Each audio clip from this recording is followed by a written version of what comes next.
Hello, it's William McComb again, social worker, chemical dependency counselor here at Clinic 5, continuing with our video series, answering some of the more common questions and concerns that we hear from our clients and their families. Today, I'm going to address the question of why me. You know, clients often ask, why is this happening to me? You know, I used to use drugs with all sorts of people who are doing just fine now. You know, people who are able to use drugs on the weekend and put them up. But for whatever reason, the substance use, the people with substance use disorder are unable to moderate their use after a certain period of time. And it becomes frustrating to the client wondering, you know, why is this happening to me? And I think that oftentimes they start to believe that, you know, something is a matter with them, that they're deficient in some way, that maybe it's an issue of their character or of morality or some other failing.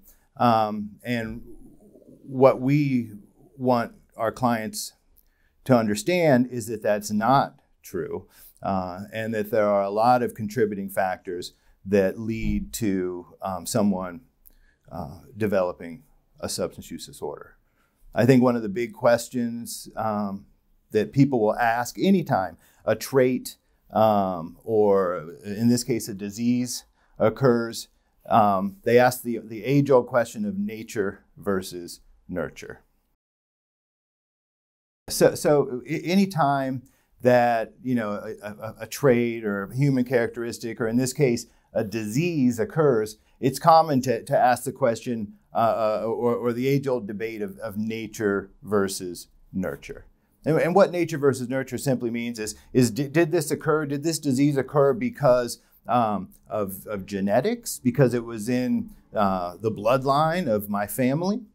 Or was it because of the environment that I was in, maybe the way I was raised, or, you know, the people I was around, or the different things that may have occurred along the way? And again, with this nature versus nurture, they make it this debate where you have to choose one. You know, like it had to be all this or it had to be all that. But the more we understand about genetics and social science, you know, we're coming to understand that it's not nature versus nurture at all. That it's actually nature and nurture working together, and that it takes both in most cases especially in the case of a disease. There's very, very, very few diseases that you would get simply because you had the genetic predisposition to that. It requires the genetics and the proper environment.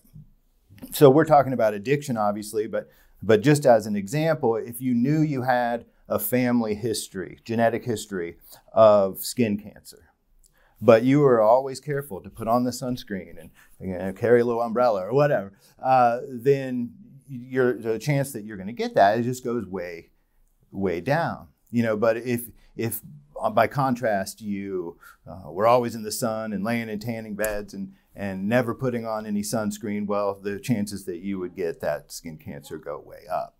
So yes, there appears to be genetic component to addiction, that there is a predisposition, but it's not an automatic sentence. You know, not just because, you know, your mom or dad or grandma, grandpa, uncle, whatever had a substance use disorder, it's not automatic that you will develop it. However, if the environment, if the nurture side of this equation is correct, then it's much more likely to occur. You know, there's a saying that says that genetics loads the gun, but it's environment that ultimately pulls the trigger.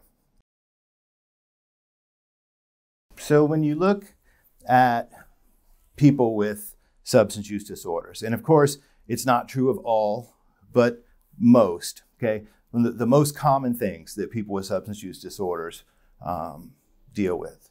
Almost always you can find trauma, okay, history of trauma, and almost always you can find abandonment, either real or perceived. Now, these are just examples, right? I mean, by no means is there, a recipe.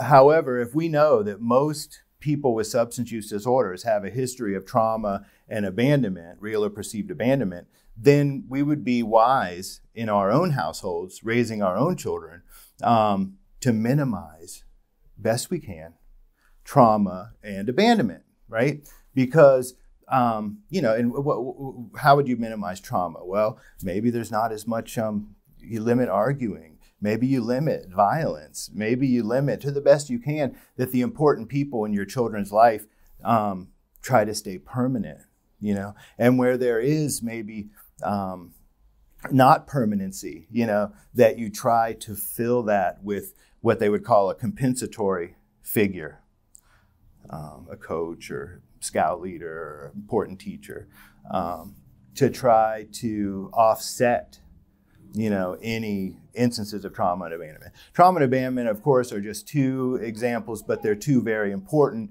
and very prominent examples of how environment can trigger the genetic predisposition.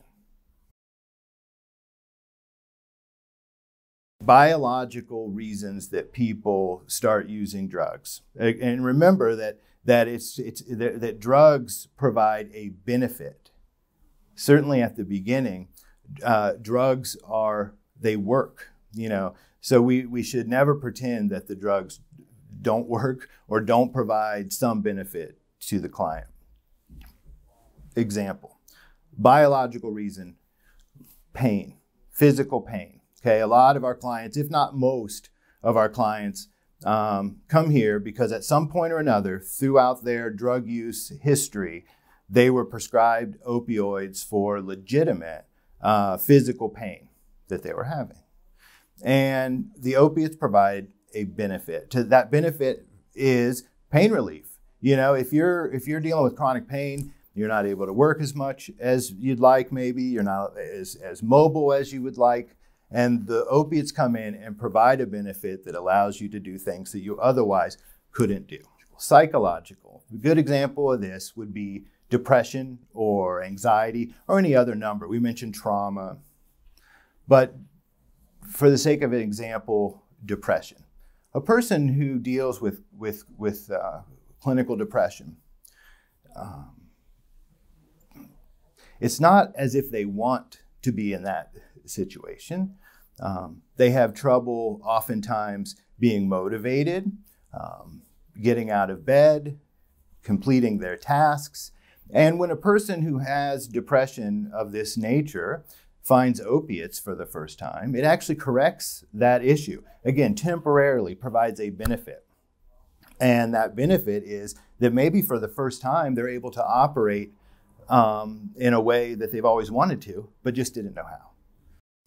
The last one, social. I think a lot of people can see how this comes into play from just peer pressure or partying as a young person or just being in that social set.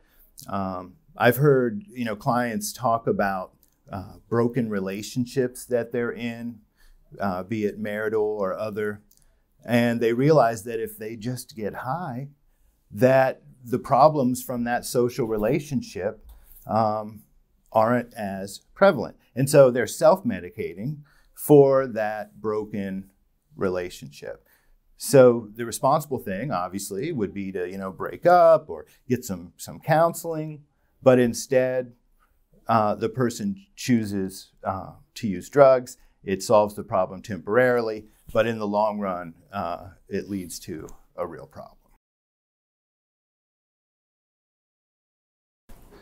So it becomes an important part of the treatment protocol here at Clinic 5 and hopefully at any clinic that you would go to.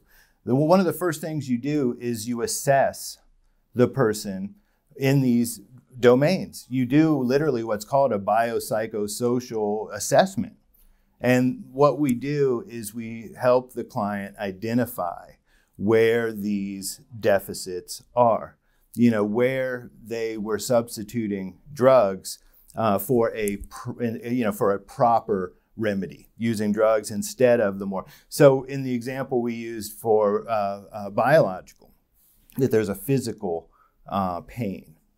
In this example, well, maybe we go to do physical therapy, or maybe we try other experimental things. And what we do through that assessment process is we connect the client with the appropriate intervention. That way they can get their needs met, at least start to get their needs met in these areas. A good analogy for this is that substance use disorder, people struggling with addiction, are riding in a boat that has holes in the bottom. Okay, there's holes in the bottom of the boat. Holes like physical pain, depression and anxiety, trauma, bad relationship, what have you. And you used opiates for a while to patch the bottom of the boat. But now that you know that that's not a sufficient patch, that there's no long-term way to make that work, you're still in a boat with holes in it. So you appear for treatment, with a boat with holes in the bottom of it. And you can't use opiates anymore to patch those holes. So what we do through the assessment process is assess for those needs, those deficits. And it could be, again, finding proper diagnoses and treatment of mental health issues, strengthening social situations, educating, people, about, parenting and other things that can help them better manage the stress biologically, psychologically, and socially that's in their life.